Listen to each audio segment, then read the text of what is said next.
Hello everyone, आप सभी का बहुत बहुत स्वागत है। आज जो हम लोग स्टार्ट करने वाले हैं ज्योमेट्रिक फिगर का पार्ट थर्ड करने वाले हैं। यहाँ जो क्वेश्चन करेंगे वो क्वेश्चन नंबर 101 से लेके क्वेश्चन नंबर 100 तक हो चुका था हम लोग का, जिसका प्लेलिस्ट में आपको वीडियो भी मिल जाएगा, ठीक है, और इसका पीडीएफ भी मिल जाएगा टेलीग्राम में। आज जो हम लोग करेंगे क्वेश्चन नंबर 101 से करेंगे, और क्वेश्चन नंबर 101 से क्वेश्चन नंबर 150 तक, और कंप्लीट वीडियो आप जरूर देखिएगा। तो कंप्लीट वीडियो इसको कंप्लीट कीजिएगा। कहता है सामान्यतः हेप्टागोन की भुजाएं कितनी होती है, तो हेप्टागोन में 7 भुजाएं होती है। कितनी होती है? 7 भुजाएं होती है। हेप्टागोन में कितनी भुजाएं होती है? 7 भुजाएं होती है। पेंटागोन में 5 भुजा होती है। यदि आप हेक्सागोन लेंगे तो 6 भुजा होगी। ऑक्टागोन लेंगे तो 8 भुजा होगी, ठीक है। यहाँ पूछा है आपसे हेप्टागोन, हेप्टागोन में कितना होती है? 7 भुजाएं होती हैं, ठीक है। नेक्स्ट सवाल की ओर चलते हैं। नेक्स्ट सवाल बोला गया है कि वृत्त के उस भाग का नाम बताइए। ये वृत्त है आपके पास, जो चाप और जीवा द्वारा बनाया जाता है। चाप और जीवा द्वारा बनाया जाता है, ठीक है। चाप और जीवा द्वारा बनाया जाता है, उसको क्या कहते हैं? त्रिज्यखंड। क्या कहेंगे? त्रिज्यखंड। मान लेते हैं कि ये चाप, ये क्या है? जीवा है, और ये क्या है? चाप है। चाप और जीवा द्वारा जो बनेगा उसको क्या कहेंगे? त्रिज्यखंड कहेंगे। ये जीवा है ना, ए बी सी डी 4 मान लेते हैं जीवा, ये जीवा है आपके पास, ये जीवा है, ये भी। और आप क्या कर सकते हैं, इधर से और भी मिलाना पड़ेगा। चाप चाप तो ये हो गया आपका, चाप ये हो गया, और जीवा ये हो गया। चाप और जीवा द्वारा क्या बनता है? त्रिज्यखंड बनता है, ठीक है ना। नेक्स्ट सवाल की ओर चलते हैं। क्वेश्चन नंबर 103 की ओर चलते हैं। बता दिए गए रेखा चिन्ह में छायांकित भाग का नाम बताइए। तो ये जो छायांकित भाग है, इसको इसी को क्या कहेंगे? त्रिज्यखंड कहेंगे। क्या कहेंगे? त्रिज्यखंड कहेंगे। ऑप्शन नंबर बी इसका जो होगा राइट आंसर होगा, जिसको इंग्लिश में क्या कहते हैं? सेक्टर कहते हैं। Next question number 104। 104 क्या कहता है? दिए गए वृत्त के छायाखंड छायाखंड भाग का नाम बताइए। इसका छायाखंड भाग जो ऐसे दिया हुआ है, और इधर छोटा सा भाग जो है वृत्त का आधा भाग कलर किया हुआ छोटा सा, इसको क्या कहेंगे? तो ये वृत्त का ही पार्ट है पूरा, तो वृत्तखंड कहेंगे। इसको क्या कहेंगे? वृत्तखंड कहेंगे। राइट आंसर जो होगा ऑप्शन नंबर बी हो जाएगा। नेक्स्ट सवाल की ओर चलते हैं। क्वेश्चन नंबर 105 कहता है किसी वृत्त के परिधि, ये वृत्त है का परिधि है, वृत्त के परिधि का 1/360वां भाग डैश के बराबर होगा। 1/360वां भाग किसके बराबर होगा? देखिए ये पूरा 360 डिग्री का होता है, तो 1/3 ये पूरा कितना का होता है? वृत्त का परिधि 360 डिग्री का, और इसका 1/360 मतलब 1/360, ठीक है। कट जाएगा तो कितना के बराबर होगा? 1 डिग्री के बराबर होगा। ऑप्शन जो होगा करेक्ट आंसर डी हो जाएगा। नेक्स्ट सवाल की ओर चलते हैं। नेक्स्ट सवाल क्वेश्चन नंबर 106 तथा नीचे दिए गए चित्र में वृत्त का कौन सा अवयव प्रदर्शित किया जाता है? वृत्त का कौन सा अवयव प्रदर्शित किया जाता है? ये चित्र दिया हुआ है, चित्र दिया हुआ है ए और बी। ये कौन सा अवयव है? ये क्या है? जीवा है। क्या है? जीवा है। तो राइट आंसर जो होगा आपके पास सी नंबर करेक्ट आंसर होगा, जीवा, ठीक है। ये भी क्या है? जीवा है वृत्त का। नेक्स्ट सवाल की ओर चलते हैं। निम्नलिखित नीचे दिए गए चित्र में छायांकित भाग क्या प्रदर्शित करता है? छायांकित भाग व्यास प्रदर्शित करता है। छायांकित भाग कौन सा? ये वाला पार्ट जो है वृत्तखंड है, त्रिज्यखंड है, या चाप है? क्या है? तो ये वृत्त का खंड है, तो वृत्तखंड होगा। राइट आंसर जो होगा ऑप्शन नंबर सी होगा करेक्ट आंसर। नेक्स्ट सवाल की ओर चलते हैं। नेक्स्ट सवाल देखिएगा, क्वेश्चन नंबर 108। 108 में क्या बोला गया है कि चित्र में एक वृत्त में अन्य वृत्तों को दर्शाया गया है। एक वृत्त है, उसके अंदर और भी वृत्त है दर्शाया गया है, जिसके केंद्र अलग अलग होते हैं। केंद्र क्या है? अलग अलग है। ये कहलाते हैं क्या? इंसेट्रिक सर्कल, अपलॉक सर्कल, इसेट्रिक सर्कल, या फिर सर्कल का लॉब। क्या होगा इसका राइट आंसर बताइएगा। तो इसको क्या कहेंगे? इसेट्रिक सर्कल कहेंगे। क्या कहेंगे? इसेट्रिक, जिसका क्या, जिसके केंद्र क्या होता है? केंद्र अलग अलग होता है। केंद्र क्या होता है? अलग अलग होता है। उसको क्या कहेंगे? इसेट्रिक सर्कल कहेंगे। राइट आंसर जो होगा आपका ऑप्शन नंबर बी हो जाएगा। नेक्स्ट सवाल की ओर चलते हैं। क्वेश्चन नंबर 109 कहता है कि दिए गए चित्र में 3 वृत्त दर्शाए गए। देख रहे हैं आप, एक के अंदर दूसरा है, दूसरा के अंदर तीसरा है, तो 3 वृत्त दर्शाए गए हैं। तीनों वृत्त का केंद्र एक ही है। केंद्र क्या है? समान है। तीनों तीनों का केंद्र जो है एक ही है, ठीक है। तीनों का केंद्र क्या है? एक ही है। उससे पीछे वाला में अलग अलग था, इसमें क्या? एक ही है। तो ऐसे वृत्तों को क्या कहते हैं? तो ऐसे वृत्तों को क्या कहेंगे? सकेंद्रीय वृत्त। क्या कहेंगे? सकेंद्रीय वृत्त। क्या कहेंगे? सकेंद्रीय वृत्त, ठीक है। नेक्स्ट सवाल की ओर चलते हैं। क्वेश्चन नंबर 110 कहता है वृत्त के उस भाग का नाम बताइए जो चाप और जीवा के द्वारा बनाया जाता है। चाप और जीवा के द्वारा जो बनाया जाता है उसको क्या कहते हैं? अभी तो बताए त्रिज्यखंड कहते हैं, जिसको इंग्लिश में क्या कहते हैं? सेक्टर। ऑप्शन नंबर ए जो होगा, नहीं नहीं सेक्टर नहीं, सेगमेंट। क्या कहेंगे? सेगमेंट कहेंगे। ऑप्शन नंबर बी जो होगा इसका करेक्ट आंसर हो जाएगा, ठीक है। नेक्स्ट सवाल की ओर चलते हैं। दीर्घवृत्त के दीर्घ अक्ष से समकोण पर बनी रेखा कहलाती है। दीर्घवृत्त, दीर्घवृत्त के दीर्घ अक्ष से बने समकोण की रेखा क्या कहलाती है बताएंगे? नियता। क्या कहलाती है? नियता। ये देखिए, ये कोई वृत्त है आपके पास, ये वृत्त है, इसको थोड़ा सा और बड़ा बना, ये लीजिए, ये वृत्त है आपके पास, ठीक है। इसमें क्या करते हैं, ये आपका जो है डायमीटर है वृत्त का, ठीक है। और ये भी डायमीटर हो जाएगा, ये भी क्या है, डायमीटर हो गया। अतः अब दीर्घवृत्त के दीर्घ अक्ष से समकोण पर बनी रेखा क्या कहलाती है? समकोण पर बनी रेखा जो होगा वो नियत कहलाता है, ठीक है। ये जो समकोण पर बनी रेखा है ये दीर्घवृत्त है। दीर्घवृत्त इसी तरह होगा, लेकिन थोड़ा सा क्या होगा, चपटा होगा, थोड़ा सा चपटा होगा, इस तरह से थोड़ा सा चपटा होगा, उसको नियता कहते हैं, ठीक है। नियता का इंग्लिश, मेनली हमको इंग्लिश देखना था। दीर्घवृत्त के चाप पर मिलने वाले दीर्घ अक्ष के सिरों को क्या कहते हैं? दीर्घ अक्ष के सिरों को क्या कहते हैं? फोकस। क्या कहते हैं? फोकस कहते हैं। दीर्घवृत्त के चाप पर मिलने वाले दीर्घ अक्ष के सिरों को क्या कहते हैं? फोकस कहते हैं, ठीक है। नेक्स्ट सवाल, क्वेश्चन नंबर 13, परवलय के लिए उत्केंद्रता ई का मान क्या होगा? देखिए, परवलय के लिए, अति परवलय के लिए उत्केंद्रता ई का मान क्या होगा? तो दोनों का एक ही बार में देख लीजिए। देखिए, ई का मान जो होगा परवलय के लिए, परवलय के लिए वो कितना होगा? ई का मान जो होगा परवलय के लिए वो ई के बराबर होगा। क्या होगा? ई के बराबर होगा। और अति परवलय के लिए जो होगा, अति परवलय के लिए एक से बड़ा होगा। क्या होगा? एक से बड़ा होगा। क्या होगा? एक से बड़ा होगा। ई का मान जो होगा अति परवलय के लिए एक से बड़ा होगा और परवलय के लिए एक के बराबर होगा, ठीक है। इस दोनों को ध्यान में रखिएगा। नेक्स्ट में चलते हैं, कहता है इनमें से कौन सा मान बृहत कौन है? तो बृहत कौन कौन सा हो जाएगा बताइएगा? जो 180 डिग्री से अधिक होगा और 360 से कम, तो उसको कहेंगे बृहत कोण। क्या होगा? 180 से अधिक लेकिन 360 से कम, उसको क्या कहेंगे? बृहत कोण कहेंगे। और इसका मान जो आंसर होगा वो डी हो जाएगा, 300 डिग्री, ठीक है। यदि चित्र के माध्यम से आप देखना चाहते हैं तो चित्र भी बता देते हैं आपको, इसको लेकिन मिटाना पड़ेगा। बृहत कोण किस तरह से बनेगा, देखिएगा, ऐसे ऐसे, और ये जो होगा इस प्रकार से, ये एंगल जो होगा आपका 300 डिग्री का होगा।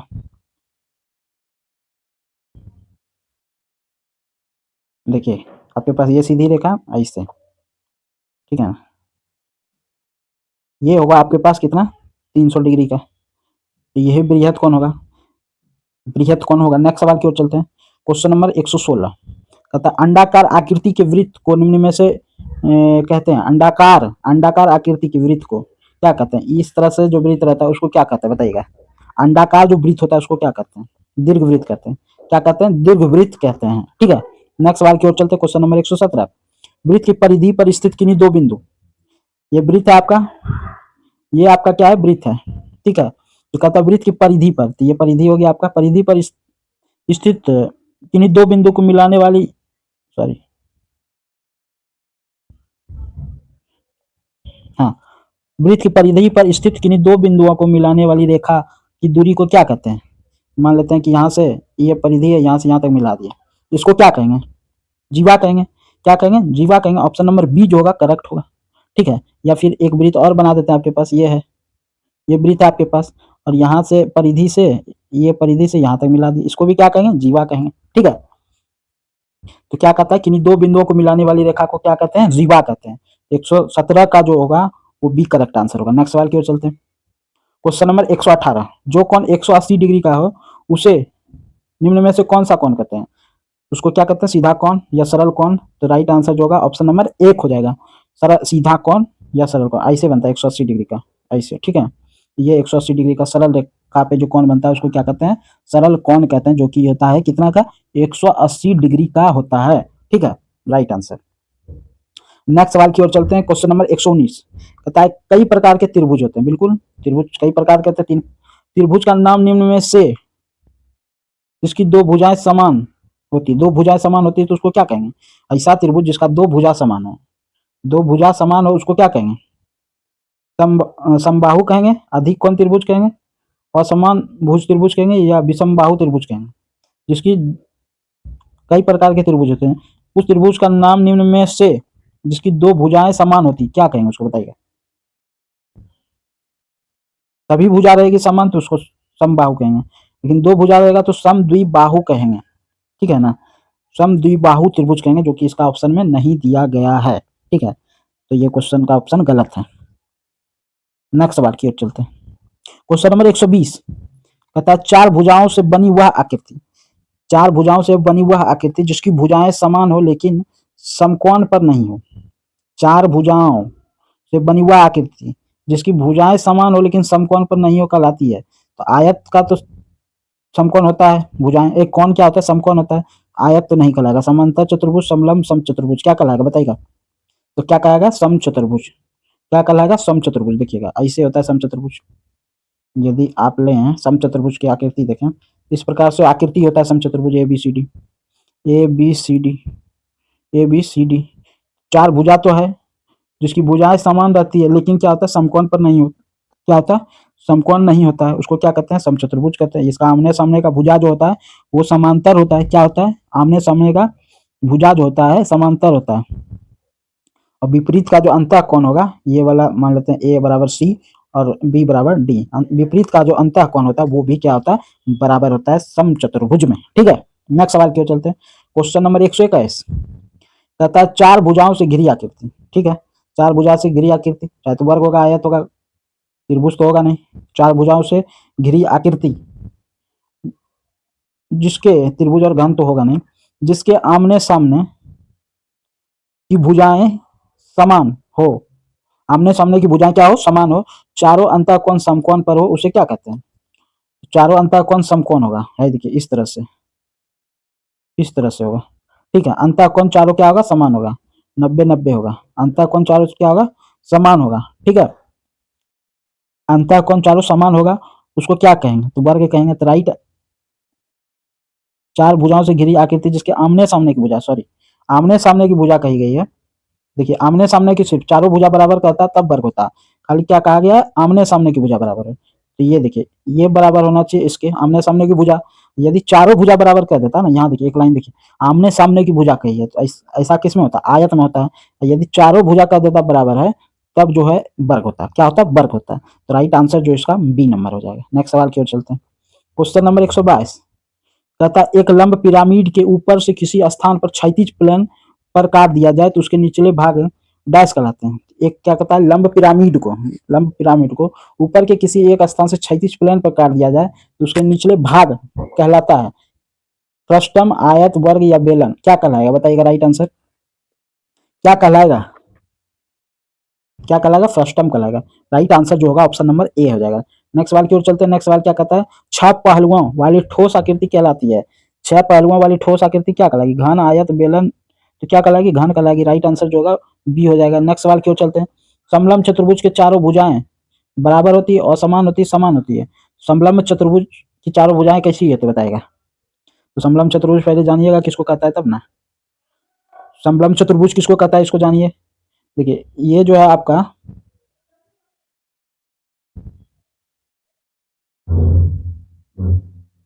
ये चार भुजाएं समलंब चतुर्भुज हो गया। ये क्या हो गया, चार भुजाएं जो क्या हो गया, समलंब चतुर्भुज हो गया। तो चारों भुजा कैसा आता है, असमान होता है। देखिए चारों भुजा क्या है, असमान है ना। तो राइट आंसर जो होगा ऑप्शन नंबर सी होता है। चारों कोनों का योग 360 ही होगा, लेकिन चारों भुजा जो होगा असमान होगा, ठीक है ना। तो राइट आंसर जो होगा वो सी होगा। कहता है 25 नंबर, 125 निम्नलिखित में न्यून कोण छांटो। न्यून कोण छांटो, न्यून कोण क्या होता है, 90 डिग्री से कम को क्या कहते हैं, न्यून कोण कहते हैं। ऑप्शन नंबर ए जो होगा इसका करेक्ट होगा। 90 से अधिक लेकिन 180 से कम किसी भी मान का कोण कहलाता है। 90 डिग्री से अधिक लेकिन, देखिए ये ऐसा रहेगा, 180 से कम, इसको क्या कहेंगे, इसको क्या कहेंगे, न्यून कोण कहेंगे, अधिक कोण कहेंगे। तो अधिक कोण कहेंगे। 90 डिग्री से अधिक है लेकिन 180 से कम है तो उसको क्या कहेंगे, अधिक कोण त्रिभुज कहेंगे, अधिक कोण कहेंगे, ठीक है। त्रिभुज तो है ना। नेक्स्ट चलते हैं। कहता है क्वेश्चन नंबर 127, 180 डिग्री का कोण क्या कहलाता है, सरल कोण कहलाता है। सरल रेखा पर बनी कोण को क्या कहते हैं, सरल कोण। ऑप्शन नंबर सी जो होगा राइट आंसर होगा। कहता है 192 डिग्री का कोण क्या कहलाता है, समकोण नहीं, सरल कोण नहीं, संपूर्ण कोण या रिफ्लेक्स कोण। तो राइट आंसर जो होगा रिफ्लेक्स होगा। क्या होगा, रिफ्लेक्स होगा, रिफ्लेक्स कोण। 192 डिग्री का जो उस कोण। क्वेश्चन नंबर 130 पे चलेंगे। 130 नंबर क्वेश्चन क्या कहता है, निम्नलिखित में से किस कोण का मान निश्चित ना होकर एक रेंज में होती, निश्चित ना होकर एक रेंज में होता है। तो देखिए समकोण का कितना हो जाएगा, निश्चित मान होगा 90 डिग्री, संपूर्ण कोण का मान निश्चित होगा 360 डिग्री, 360 डिग्री, सरल कोण का मान निश्चित होगा 180 डिग्री, और अधिक कोण का मान जो होगा वो 90 से अधिक और 180 से कम। ये क्या है, एक रेंज में होता है, रेंज में है 90 से अधिक और 180 से कम। तो रेंज में कौन सा है, ऑप्शन नंबर ए अधिक कोण। नेक्स्ट चलते हैं क्वेश्चन नंबर 131, 131 चलेंगे। कहता है संपूर्ण कोण का मान क्या होगा, संपूर्ण कोण का मान क्या होगा, ठीक है। तो संपूर्ण कोण का मान क्या होगा, तो संपूर्ण कोण का मान जो होगा वो कंप्लीट एंगल का मान जो होगा वो 360 डिग्री का होगा, ठीक है, 360 डिग्री का होगा। संपूर्ण कोण का मान क्या होगा, 360 डिग्री का होगा, ठीक है। क्वेश्चन नंबर 132 पे चलेंगे। इस कोण की भुजाएं एक सरल रेखा में होती है तो उसको क्या कहते हैं, सरल कोण कहते हैं। तो राइट आंसर जो होगा ऑप्शन नंबर बी होगा। अब 72 डिग्री का कोटि पूरक कोण जो होगा कंप्लीमेंट्री एंगल वो कितना होगा, 72 डिग्री का कोटि कंप्लीमेंट्री एंगल जो होगा वो कितना होगा, तो कोटि पूरक कॉम्प्लीमेंट्री जो होगा वो 90 डिग्री का होगा, दो कोणों का योग 90 डिग्री होगा, तो 72 डिग्री का कोटि पूरक कोण जो होगा 18 डिग्री होगा, ठीक है। तो क्वेश्चन नंबर 132 पे देखेंगे। इस कोण की भुजाएं एक सरल रेखा में होती है उसको क्या कहेंगे, सरल कोण कहेंगे। क्या कहेंगे, सरल कोण। ऑप्शन नंबर बी जो होगा इसका करेक्ट आंसर। जिस कोण की भुजाएं सरल रेखा पर होती है उसको क्या कहेंगे, सरल कोण कहेंगे। तो राइट आंसर जो होगा इसका। उसके बाद पूछा है क्वेश्चन नंबर 133 कि कॉम्प्लीमेंट्री एंगल का मान बताना है। तो कॉम्प्लीमेंट्री एंगल जो होता है वो 90 का होता है। कितना का होता है, 90 डिग्री। तो 72 डिग्री का कॉम्प्लीमेंट्री एंगल जो होगा वो कितना का होगा, 18, 72 18 90, ठीक है। नेक्स्ट सवाल की ओर चलते हैं। नेक्स्ट पूछा है कि 134 नंबर कहता है 140 डिग्री का सप्लीमेंट्री एंगल कितना होगा। तो सप्लीमेंट्री एंगल कितना होता है, दो एंगल का जो योग होता है वो 180 डिग्री होता है, ठीक है ना। जैसे कि इस प्रकार से खींच देंगे, इस तरह से ये हो जाएगा, मान लेते हैं कि 40, छोटा बनाना पड़ेगा, रुकिए दिखाते हैं आपको। ये इस प्रकार से दे देंगे, ये मान लेते हैं कि ये वाला जो हो गया 40 और बाकी बात जो हो गया इधर 140, तो 180 हो गया। तो ये सप्लीमेंट्री हो गया, संपूरक हो गया। संपूरक का कितना होगा, दो कोनों का योग 180 डिग्री, तो 140 और 40 180 डिग्री हो गया। तो सप्लीमेंट्री का क्या होगा, दो एंगल का योग 180 डिग्री होगा, ठीक है। नेक्स्ट सवाल की ओर चलते हैं। नेक्स्ट सवाल क्या कहता है, क्वेश्चन नंबर 135 कहता है कि एक स्थिर बिंदु से समान दूरी पर परिपथ द्वारा बनाई गई रचना कहलाती है। कहता है एक स्थिर बिंदु से समान दूरी पर परिपथ द्वारा बनाई गई रचना क्या कहलाती है। ये देखिए, ये परिपथ द्वारा बनाई गई रचना क्या कहलाएगी, एक स्थिर बिंदु। ये मान लेते हैं एक स्थिर बिंदु है ना, ये एक स्थिर बिंदु है। एक स्थिर बिंदु से समान दूरी पर परिपथ द्वारा बनाई गई रचना क्या कहलाती है, वृत्त कहलाती है। ऑप्शन नंबर सी जो होगा करेक्ट आंसर हो जाएगा। नेक्स्ट क्वेश्चन नंबर 136 कहता है वृत्त के केंद्र से गुजरने वाली रेखा कहलाती है। ये वृत्त का केंद्र है, कहाँ पे, ये वृत्त का केंद्र है। मान लेते हैं कि ये वृत्त है आपके पास, ठीक है। तो ये वृत्त का केंद्र है, ये वाला क्या है, केंद्र है। तो वृत्त के केंद्र से गुजरने वाली रेखा क्या कहलाती है, क्या कहलाती है, व्यास कहलाती है, व्यास कहला। ऑप्शन नंबर बी जो होगा इसका करेक्ट आंसर हो जाएगा।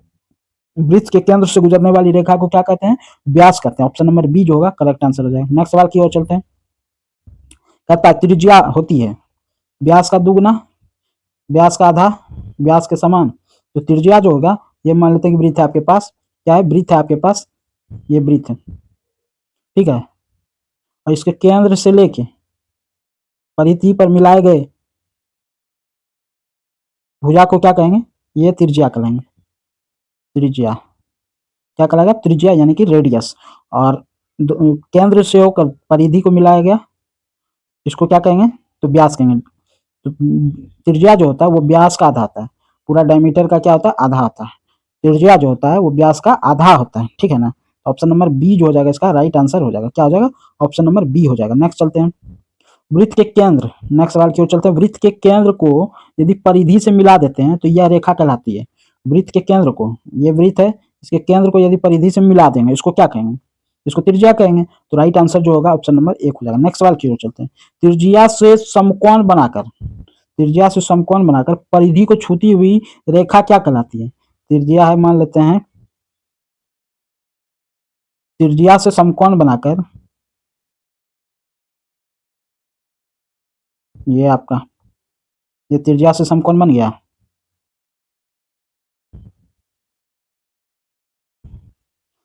वृत्त क्वेश्चन नंबर 139, त्रिज्या से समकोण बनाकर परिधि को छूती हुई रेखा। अच्छा, ये परिधि को छूती हुई रेखा, परिधि को छूती हुई रेखा को क्या कहेंगे? स्पर्श रेखा कहेंगे। क्या कहेंगे? स्पर्श रेखा कहेंगे। राइट आंसर जो होगा वो आपका ऑप्शन नंबर डी हो जाएगा। ठीक है, ऑप्शन नंबर डी हो जाएगा। नेक्स्ट चलते क्वेश्चन नंबर 140, कहता है वृत्त के इस भाग का क्षेत्रफल दोनों त्रिज्याओं द्वारा केंद्र पर बने कोण निर्भर करता है। तो देखिए, वृत्त के इस भाग का क्षेत्रफल, ये वृत्त है आपके पास, क्या है? ये वृत्त है आपके पास, ठीक है। तो वृत्त के इस भाग का क्षेत्रफल दोनों त्रिज्याओं द्वारा केंद्र पर बने कोण पर निर्भर करता है। ये मान लेते हैं केंद्र है, एक त्रिज्या इधर आ गया, एक त्रिज्या इधर आ गया। ये जो आपका क्षेत्र है, आपका ये वाला क्षेत्र, इसको क्या कहेंगे? सेक्टर, दीर्घवृत्तखंड, सभी या लघु वृत्तखंड, क्या कहेंगे? राइट आंसर बताइएगा। इसको क्या कहेंगे? सेक्टर कहेंगे, त्रिज्यखंड कहेंगे। तो राइट आंसर जो होगा त्रिज्यखंड। नेक्स्ट सवाल की ओर चलते, क्वेश्चन नंबर 141, कहता है कि वृत्त के विभिन्न भागों का नाम लिखिए। ये पहला जो है, इसको क्या कहेंगे? इसको क्या कहेंगे? ये जो है क्या है? चाप करना है। क्या है? चाप करना, चाप करना है, ठीक है। उसके बाद देखिएगा, ये दूसरा वाला जो है, ये केंद्र से होकर गुजरा है, ये केंद्र से होकर गुजरा है, तो इसको क्या कहेंगे? अच्छा, पूरा लाइन है, पहला, दूसरा, तीसरा, ये वाला जो है, पहले तीसरा, ये वाला देखिए, ये वाला को क्या कहेंगे? स्पर्श रेखा कहेंगे। क्या कहेंगे? स्पर्श रेखा कहेंगे, स्पर्श रेखा कहेंगे, ठीक है।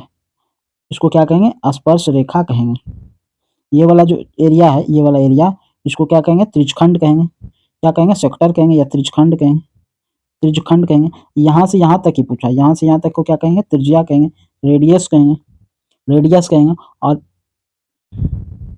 ये पांचवा वाला जो ये छुआ, वृत्त का परिधि है, क्या है? वृत्त का परिधि है, क्या है? वृत्त का परिधि है। तो आप समझ गए हर पार्ट का नाम।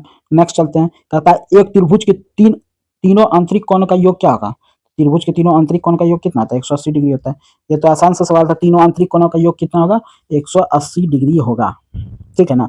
यदि किसी भी भुजा का आंतरिक कोणों का योग पूछ देना, तो उसके लिए एक फार्मूला है, n-2 इंटू 180 इंटू क्या कर लेंगे? 180, ठीक है। आंतरिक कोणों का योग पूछ ले तो n-2 इंटू 180 कर लेंगे, या आंतरिक कोणों का मान पूछ ले तो n-2 इंटू 180 बटे में n कर लेंगे, ठीक है। अब त्रिभुज का पूछा है ना, तो 3 माइनस 2 1, 1 गुना 180, 180 होगा आंतरिक कोणों का योग तीनों भुजा का। अब प्रत्येक कोण जो होगा वो कितने कितने का होगा? 180 को 3 से भाग दे देंगे, 60 डिग्री का होगा, ठीक है। नेक्स्ट सवाल की ओर चलते हैं, मतलब विषमबाहु त्रिभुज के कौन होते हैं? विषमबाहु, दो समान कोण होगा, विषमबाहु त्रिभुज जो होगा ना, उसका प्रत्येक समान कोण होगा, दो समान होगा, प्रत्येक अलग अलग होगा।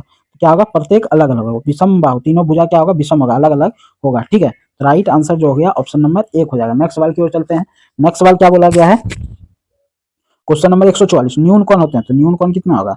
जो कोण जो होगा 90 से छोटा, 90 से छोटा न्यून कोण। तो न्यून कोण त्रिभुज में, न्यून कोण त्रिभुज में जो होता है, एक कोण न्यून कोण होगा, दो कोण न्यून कोण होगा, सभी कोण न्यून कोण होंगे। राइट आंसर जो होगा क्या होगा? सभी कोण न्यून कोण होगा। न्यून कोण त्रिभुज में सभी कोण न्यून कोण होगा, सभी कोण क्या होगा? न्यून कोण होगा। राइट आंसर जो होगा ऑप्शन नंबर सी होगा, ठीक है। समबाहु त्रिभुज के प्रत्येक कोणों का मान, तो समबाहु, तीनों भुजा बराबर है, तीनों कोण भी बराबर होगा। समबाहु त्रिभुज है, तीनों भुजा बराबर है, तो तीनों कोण भी बराबर होगा, तो कितना होगा? 60-60 डिग्री का, कि तीनों कोणों का योग कितना होता है? 180। नेक्स्ट सवाल की ओर चलते हैं, कहता है यदि समकोण त्रिभुज का एक कोण 90 है तो दूसरा कोण का मान क्या होगा? सॉरी, समकोण त्रिभुज का एक कोण 40 डिग्री है तो दूसरा कोण का मान क्या होगा? समकोण त्रिभुज का एक कोण 40 है तो दूसरा कोण का मान क्या होगा? बताना है। समकोण में 90 होता है तो क्या होगा? 50 होगा, 40 50 90। नेक्स्ट सवाल की ओर चलते हैं, उस चतुर्भुज के दोनों विकर्ण समान है, उस चतुर्भुज के दोनों विकर्ण समान है, दोनों विकर्ण क्या है? समान। वे परस्पर समकोण पर समद्विभाजित करता है, उसको क्या कहेंगे? समकोण पर समद्विभाजित करता है, उसको क्या कहेंगे? वर्ग कहेंगे। तो देखिए, वर्ग में जो होता है, यदि चित्र के माध्यम से आपको दिखाएं, ये वर्ग हो गया, तो दोनों विकर्ण जो होगा समान होगा, ये वाला और ये वाला विकर्ण जो होगा समान होगा, परस्पर एक दूसरे को 90 डिग्री के एंगल पे काटता है। क्या होता है? 90 डिग्री के एंगल पे काटता है। नेक्स्ट क्वेश्चन नंबर 148, कहता है समचतुर्भुज के लिए कौन सी गुण मेल खाता है? समचतुर्भुज के लिए कौन सी गुण मेल खाता है, बताना है। समचतुर्भुज है, क्या है? समचतुर्भुज। समचतुर्भुज का पहले चित्र बनाना पड़ेगा, ये आपका चित्र हो गया समचतुर्भुज का, ठीक है। ये चित्र हो गया, इसमें विकर्ण डाल देते हैं। ये समचतुर्भुज आपके पास हो गया। ये विकर्ण की लंबाई समान होती है, इसकी समान तो नहीं होती, दोनों विकर्ण जो होते हैं ना वो अलग अलग होते हैं। इसके विकर्ण की लंबाई समान नहीं होती। इसके विकर्ण परस्पर समद्विभाजित करते हैं, समद्विभाजित करते हैं परस्पर, मतलब समान रूप से विभाजित करेगा। समद्विभाजित, यहाँ देखिए समान रूप से विभाजित करेगा नहीं, ये भी क्या है गलत है, ये भी क्या है गलत है। इसके विकर्ण असमान होते हैं, ये बात क्या है सही है। समचतुर्भुज के विकर्ण जो होते हैं असमान होते हैं, वे समकोण पर समद्विभाजित करते हैं। ये जो समद्विभाजित करता है वो समकोण पर 90 डिग्री के कोण पर समद्विभाजित करता है। तो राइट आंसर जो होगा ऑप्शन नंबर सी होगा, करेक्ट आंसर होगा। नेक्स्ट सवाल की ओर चलते हैं, 149 नंबर। और आज जो कराएंगे वो 150 तक कराएंगे, फिर नेक्स्ट वीडियो में। उस आकृति का विकर्ण समान है, विकर्ण क्या है समान है, विकर्ण क्या है समान है तथा परस्पर समद्विभाजित करते हैं, क्या कहलाएगा, क्या कहलाएगा बताइएगा, क्या कहलाएगा, वर्ग कहलाएगा। देखिए ये आपके पास वर्ग है, ठीक है, इसका विकर्ण क्या होगा समान होगा, कहा कि भुजा समान है तो विकर्ण भी क्या होगा समान होगा, ठीक है। और परस्पर क्या होगा समद्विभाजित करेगा, कितना डिग्री के कोण पे 90 डिग्री के। तो राइट आंसर जो होगा वो क्या होगा वर्ग होगा, ऑप्शन नंबर ए जो होगा करेक्ट आंसर होगा। क्वेश्चन नंबर 50 और आज का अंतिम सवाल। उस आकृति के विकर्ण समान होते हैं किसके, समांतर चतुर्भुज के या फिर समचतुर्भुज का। तो ये दोनों आकृति का जो होगा विकर्ण और समान होता है। आयत का और वर्ग का विकर्ण समान होता है, लेकिन ये समचतुर्भुज और समांतर चतुर्भुज इन दोनों का विकर्ण जो होता है असमान होता है। राइट आंसर जो लगाना चाहते हैं सी या डी, ठीक है। तो यहाँ पे जो है आज का सेशन समाप्त हुआ। और इसका पीडीएफ जो आपको टेलीग्राम में मिलेगा। वीडियो को यदि लाइक नहीं किया तो वीडियो को लाइक कीजिएगा, ज़्यादा से ज़्यादा वीडियो को शेयर कीजिएगा। थैंक यू, धन्यवाद। इसी के साथ इस वीडियो को समाप्त करते हैं। यदि चैनल पर नए हैं तो चैनल को सब्सक्राइब भी कीजिएगा और ज़्यादा से ज़्यादा सपोर्ट कीजिएगा। थैंक यू, धन्यवाद।